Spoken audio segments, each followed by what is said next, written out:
நம சிவாயமே.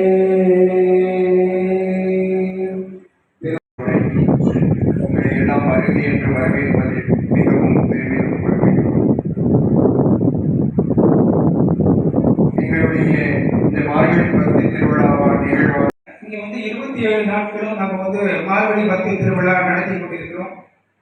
இந்த விழாவானது ஏற்பாடு செய்தவர்கள் உழைத்தால் பத்தாது, இங்கு தினந்தோறும் வந்திருந்து இந்த விழாவினை கலந்து கொண்டு இந்த விழாவில் வழங்குகின்ற நல்ல கருத்துக்களையும் சொற்பொழிவுகளில் கூறப்படுகின்ற அற்புதமான விஷயங்களையும் மற்ற நிகழ்ச்சிகளில் கண்டுகளித்து பெரும் பெரும் பெற்ற நாம் ஏன் இந்த விழாக்களில் கலந்து கொள்ள வேண்டும் என்று ஒரு சிறிய கதை ஐயா அவர்களை சொற்பொழிவாற்றின்படி தமிழை அனைவருடைய சார்பிலும் அறக்கட்டளையின் சார்பிலும் பணியாற்றும்.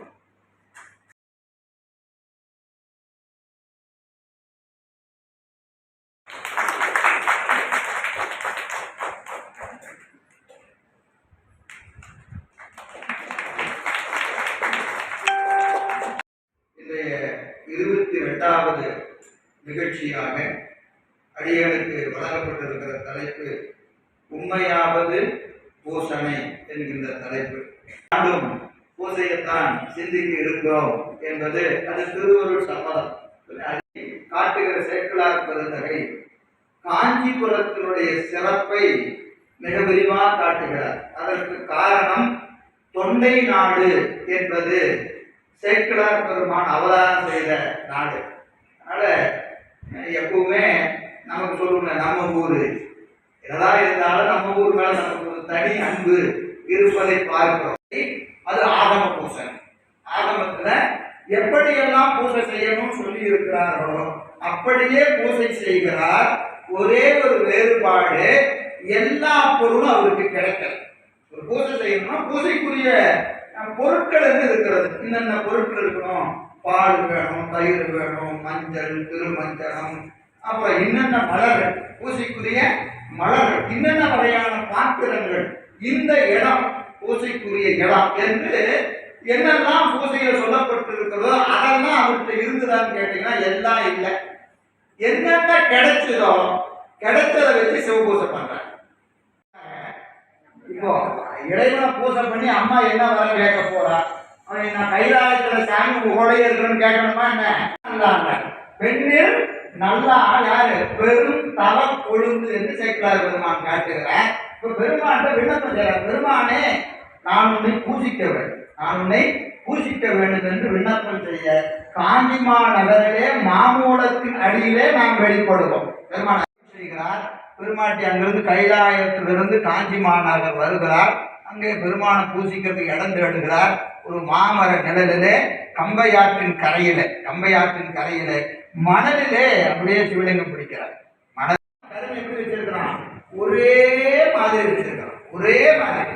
இப்போ ஞானசம்பந்தருக்கு கருணை செஞ்சானே, நமக்கு கருணை செய்வானான்னு கேட்டா அவருக்கு என்ன கருணையை செய்தாரோ அதே கருணையை நமக்கும் பெருமான் செய்து கொண்டிருக்கின்றார், இப்ப செய்து கொண்டிருக்கிறார்.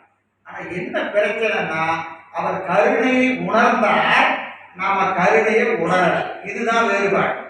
அப்போ இறைவன் எல்லா உயிர்கள் மேலும் ஒரே மாதிரி ஒருபடித்தாய் இருப்பது, சைவ சித்தாந்தம் என்ன சொல்லுதுங்க, ஒருபடித்தாய் இருப்பது, மாறாது இருப்பது அவனது கருணை. இந்த கருணையோடு பெருமான் பார்க்கிறான். உயிர்களை பார்த்தா இது எப்படி இருக்கிறது என்று சொன்னா, இது சைவ சித்தாந்தம் கேவலம், சகலம், சுத்தம்னு 3 நிலை சொல்லுது. கேவலம்னா வேற ஒண்ணு இல்லை, பிறப்புக்கு வாழாத நிலை. சகலம்னா பிறப்புக்கு வந்த நிலை. சுத்தம்னா திருவடியில முத்து இன்பத்தை நோர்ந்து இருக்கிற நிலை. 3 நிலை. ரொம்ப சைவ சித்தாந்தம் எல்லாம் வேண்டாம், இங்க எத்தனை பேருக்கு புரியும் எனக்கு தெரியல. சரி, எனவே கேவல சகல சுத்தம் இருக்கக்கூடிய 3 நிலைகளையும் பெருமான் உயிர்களை பார்க்கிற போது என்ன செய்யறான், கருணையோடு ஒரு பிறப்பு கொடுக்கிறான். இப்ப இந்த பிறப்பு எதனால் வந்தது, கருணையினால். கருணை என்பதை நம்ம வினையை அளவுகோலா வச்சுக்கிறோம். வினையை அளந்து கருணையோடு பிறப்பு கொடுக்கிறோம். இதற்கு 4 வகை பிறப்பு, 7 வகை தோற்றம், 84 லட்சம் யோனி பேர். யாருக்கு தெரியுது? நாவுக்கரசு பெருமானுக்கு நீரேறு நெற்றிமேனி நிகழக்கண்டேன், நெற்றிமே நிறைசங்கை ஏறக்கண்டேன். அப்ப என்ன பார்த்தான்னு சொல்றாரு. யார் பார்த்தாரு? நாவுக்கரசு பெருமான் பாடுகிறார். என்ன காரணம் கேட்டால், அறிவினாலே கண்டதாலே புறத்திலே காண முடிந்தது. அறிவுல காணாத வரைக்கும் புறத்துல பெருமானை காணவே முடியாது. அப்ப முதல்ல என்ன பார்க்கணும்? இறைவன் அனுபவ பொருளே அன்றி, அவன் அனுபவ பொருள், அவனை அனுபவிக்கலாம். என்ன செய்ய முடியாது? காட்டுனா காட்டலாம் முடியாது. இதெல்லாம் இதுதான் கடவுள் இல்லைன்னு சொல்றேன். கடவுளை காட்டியாங்க உனக்கு காட்டணும்னா உன்னாலே முடியாது, என்னாலே முடியாது. ஏன்னா நான் காட்டுனாலும் உன்னால காண முடியாது. ஐயா ஒன்றும் வேண்டாம். உயிர் இருக்கா இல்லையா?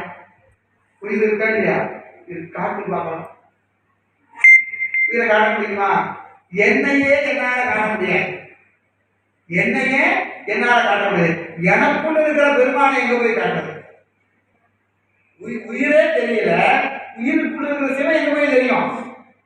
இல்லைங்களா? ஏன்னா அறிவுக்கு அறிவாக இருக்கிற சூக்கும பொருள் சிவம்.